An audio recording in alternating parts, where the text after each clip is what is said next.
Hello Pinky, hello Chintu. Hello Chintu and Rahul, how are you both? Hey friends, nice to meet you both here. Friends तुम्हें पता है आज Hindi and Sanskrit पाठशाला channel पर new video upload हुआ है। हाँ राहुल, you are right. आज मेरे को भी मेरे मोबाइल फोन पे न्यू वीडियो अपलोड का नोटिफिकेशन आया था। Same here guys, I also got a notification. So why not guys, let's watch the video together and learn something new. Yes, let's learn Hindi. Yes, let's watch the video. Let's watch the video. नमस्कार छात्रों, आप सभी का मेरे हिंदी एवं संस्कृत पाठशाला channel पर स्वागत है। मैं आशा करती हूँ कि आप सभी अपने अपने घरों में स्वस्थ और तंदुरुस्त होंगे और आप सबकी पढ़ाई अच्छी चल रही होगी। और प्रिय छात्रों, मैं आपसे विनती करना चाहती हूँ कि आप मेरे इस वीडियो को पूरा देखें, बीच में स्किप ना करें और अच्छे से पाठ को समझें और इस वीडियो को अपने दोस्तों के साथ भी शेयर करें। नमस्कार छात्रों।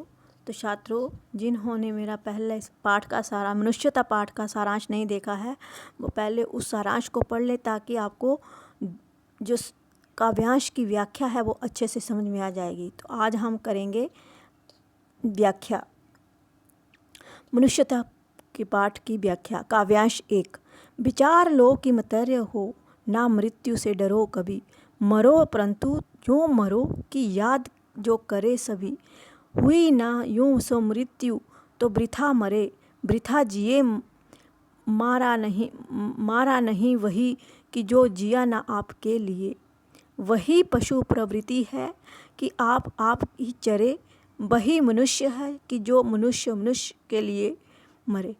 मतर्य मीन मृत्यु, यो मीन ऐसे, वृथा मीन बेकार और प्रवृत्ति मीन प्रवृत्ति। ऐसी ही विचारधारा चली आ रही है। तो यहाँ विचार लो कि मतर्य हो, ना मृत्यु से डरो कभी, कि आपको कभी भी मृत्यु से डरना नहीं चाहिए, क्योंकि मृत्यु तो आखिर एक दिन होनी है। मरो परंतु यूँ मरो, ऐसी मृत्यु प्राप्त करो जिससे कि तुम्हें मरने के बाद भी लोग याद रखें।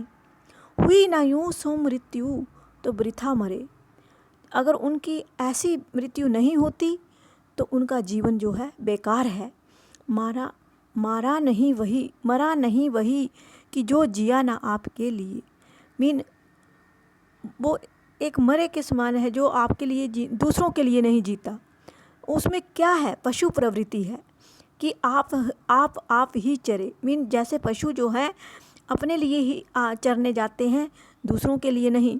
तो वही गुण जो है वो उस मनुष्य में है जो दूसरों के लिए नहीं मरता, जो अपने लिए ही मरता है। कभी कहता है कि हमें ये जान लेना चाहिए कि मृत्यु का होना निश्चित है, हमें मृत्यु से नहीं डरना चाहिए। कभी कहता है कि हमें कुछ ऐसा करना चाहिए कि लोग हमें मरने के बाद भी याद रखें। जो मनुष्य दूसरों के लिए कुछ भी ना कर सके, उनका जीना और मरना दोनों बेकार हैं।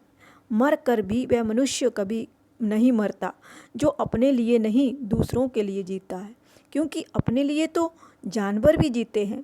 कवि के अनुसार मनुष्य वही है जो दूसरे मनुष्यों के लिए मरे, अर्थात जो मनुष्य दूसरों की चिंता करे वही असली मनुष्य कहलाता है।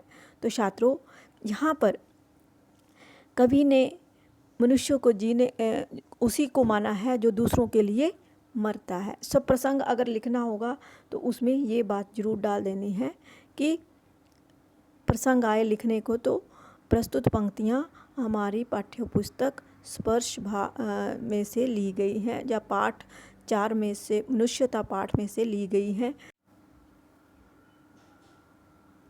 काव्यांश 2।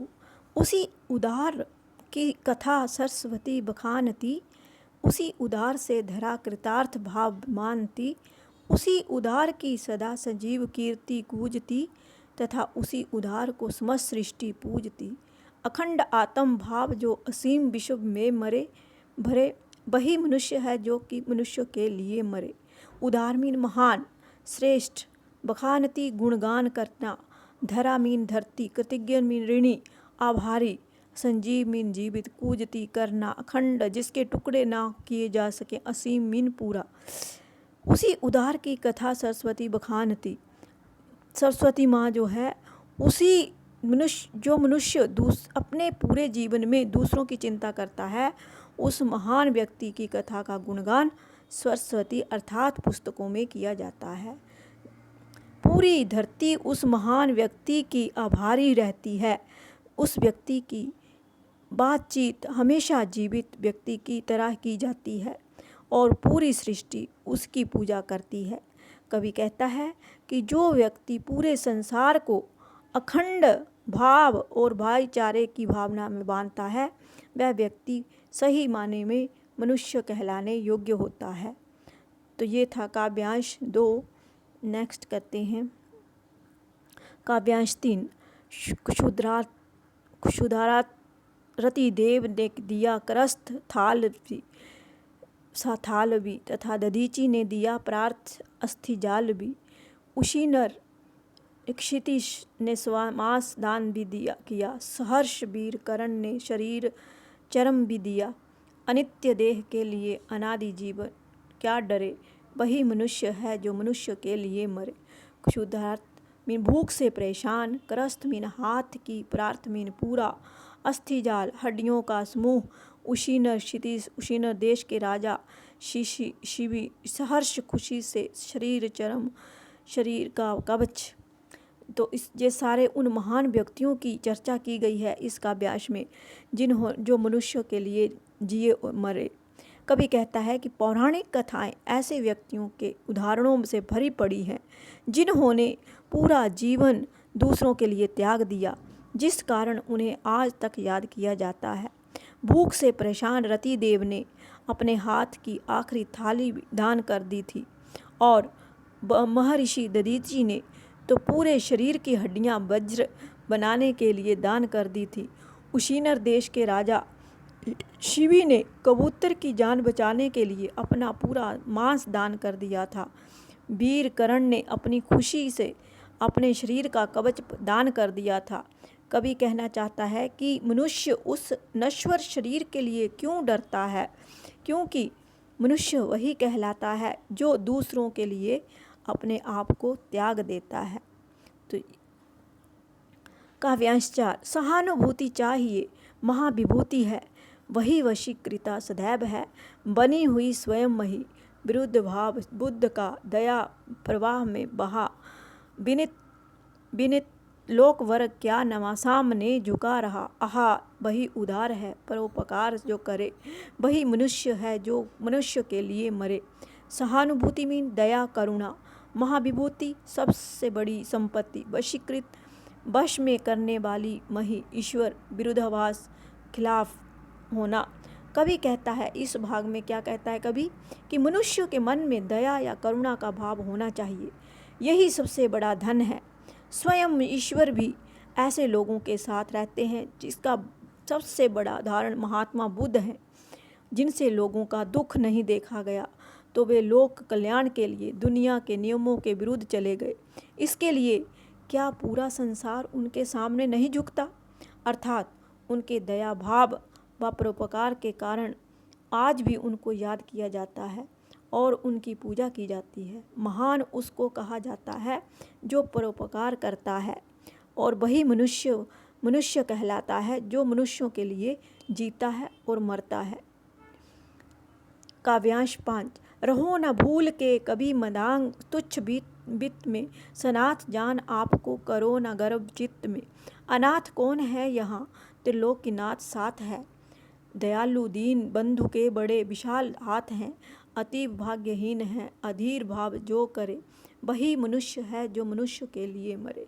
अब इस काव्यांश में छात्रों बताया गया है कि कोई भी यहाँ पर संसार में अनाथ नहीं है, क्योंकि जो त्रिलोकीनाथ है उनका सबके सिर पर हाथ है। तो कोई अपने आप को अनाथ ना समझे। मदांग मीन घमंड, तुच्छ मीन बेकार, सनाथ मीन जिसके पास अपनों का साथ हो, अनाथ मीन जिसका कोई ना हो, चित्त मीन मन, त्रिलोकनाथ ईश्वर, दिन बंधु ईश्वर, अधीर उतावलापन। कवि कहता है कि भूल कर भी कभी संपत्ति या यश पर घमंड नहीं करना चाहिए। इस बात पर कभी गर्व नहीं करना चाहिए कि हमारे साथ हमारे अपनों का साथ है, क्योंकि कवि कहता है कि यहाँ कौन सा व्यक्ति अनाथ है, उस ईश्वर का साथ सबके साथ है। वह बहुत दयावान है, उसका हाथ सबके ऊपर रहता है। कवि कहता है कि वह व्यक्ति भाग्यहीन है जो इस प्रकार का उतावलापन रखता है, क्योंकि मनुष्य वही व्यक्ति कहलाता है जो इन सब चीज़ों से ऊपर उठकर सोचता है। तो मनुष्य वही कहलाता है जो दूसरों के बारे में सोचता है। काव्यांश 6। अनंत अंतरिक्ष में अनंत देव हैं खड़े, समक्ष ही स बाहु जो बढ़ा रहे बड़े बड़े। परस्परालंब से उठो तथा बढ़ो सभी, सभी अभी अमतर अंक में अपंक हो चढ़ो सभी। रहो ना या कि एक सो ना, एक से ना काम और का सरे। वही मनुष्य है कि जो मनुष्य के लिए मरे। अनंत जिसका कोई अंत नहीं, अंतरिक्ष आकाश समक्ष सामने परावलंब एक दूसरे को सहारा। अमतर अंक गो देवता की गोद, अपंक कलंक रहित। तो इस काव्यांश में कवि कहता है कि उस कवि ने ना समाप्त होने वाले आकाश में असंख्य देवता खड़े हैं। जो ये आकाश है ऊपर कभी खत्म ना होने वाला है, और उसमें क्या कौन खड़ा है? देवता खड़े हैं जो परोपकारी व दयालु मनुष्यों का सामने से खड़े होकर अपनी भुजाओं को फैलाकर स्वागत करते हैं। मनुष्यों का अपनी भुजाएं फैलाकर स्वागत करते हैं। इसीलिए दूसरों का सहारा बनो और सभी को साथ लेकर आगे बढ़ो। कवि कहता है कि कभी सभी कलंक रहित हो कर देवताओं की गोद में बैठो, अर्थात यदि कोई बुरा काम नहीं करोगे तो देवता तुम्हें अपनी गोद में ले लेंगे। अगर कोई भी बुरा काम नहीं करोगे तो देवता अपनी गोद में ले लेंगे। अपने मतलब के लिए नहीं जीना चाहिए, अपना और दूसरों का कल्याण व उद्धार करना चाहिए, क्योंकि उस मरणशील संसार में मनुष्य वही है जो मनुष्यों का कल्याण करे व परोपकार करे। काव्यांश 7। मनुष्य मात्रा बंधु है, यही बड़ा विवेक है। पुराण पुरुष स्वयंभू पिता प्रसिद्ध एक है। फलानुसार कर्म के अवश्य ब्रह्मा दे वेद है, परंतु कैरक्य में प्रमाणभूत वेद है। अनर्थ है कि बंधु ही ना बंधु की व्यथा करे, वही मनुष्य है जो मनुष्य के लिए मरे। बंधु भाई बंधु, विवेक समझ, स्वयंभू परमात्मा स्वयं उत्पन्न होने वाला, अंतर आत्मा की एकता, अंतःकरण की एकता, प्रमाणभूत साक्षी, व्यथा दुख कष्ट। तो इस काव्यांश में कवि कहता है कि प्रत्येक मनुष्य एक दूसरे के भाई बंधु है। ये सबसे बड़ी समझ है। प्राणों में जिसे स्वयं उत्पन्न पुरुष माना गया है वह परमात्मा या ईश्वर हम सभी का पिता है, अर्थात सभी मनुष्य उस एक ईश्वर की संतान हैं। बाहरीकरण कारणों के फल का अनुसार प्रत्येक मनुष्य के कर्म भले ही अलग अलग हों, परंतु हमारे वेद इस बात के साक्षी हैं कि सभी की आत्मा एक है। कवि कहता है कि यदि भाई ही भाई के दुख कष्टों का नाश नहीं करेगा तो उसका जीना व्यर्थ है, क्योंकि मनुष्य वही कहलाता है जो बुरे समय में दूसरे मनुष्यों के काम आता है। काव्यांश 8। चलो अभीष्ट मार्ग में सहर्ष खेलते हुए, विपत्ति विधन जो पड़े उन्हें ढकेलते हुए। घटे ना हेल में हाल मेल, हाँ बड़े ना बिनता कभी। अतर्क एक पंथ के सतर्क पंथ हो सभी। सब तभी समर्थ भाव है कि ताता हुआ तरे, वही मनुष्य है जो मनुष्य के लिए मरे। अभीष्ट इच्छित मार्ग रास्ता, सहर्ष अपनी खुशी से, विपत्ति विधन संकट बाधाएं, अतर्क तर्क से परे, तर्क मीन सावधानी पूर्वक। इस कवि कहता है कि मनुष्यों को अपनी इच्छा से चुने हुए मार्ग में खुशी खुशी चलना चाहिए। रास्ते में कोई भी संकट या बाधाएं आए उन्हें हटाते चले जाना चाहिए। मनुष्यों को ये ध्यान रखना चाहिए कि आपसी समझ ना बिगड़े और भेदभाव ना बढ़े। बिना किसी तर्क वितर्क के सभी के एक साथ लेकर आगे बढ़ना चाहिए, तभी ये संभव होगा कि मनुष्य दूसरों की उन्नति और कल्याण के साथ अपनी समृद्धि भी कायम करे।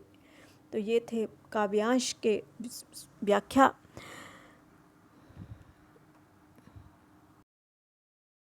मेरे प्यारे बच्चों, अगर आपको मेरा ये वीडियो अच्छा लगा then don't forget to like, share and subscribe to my channel and also press the bell icon for more updates.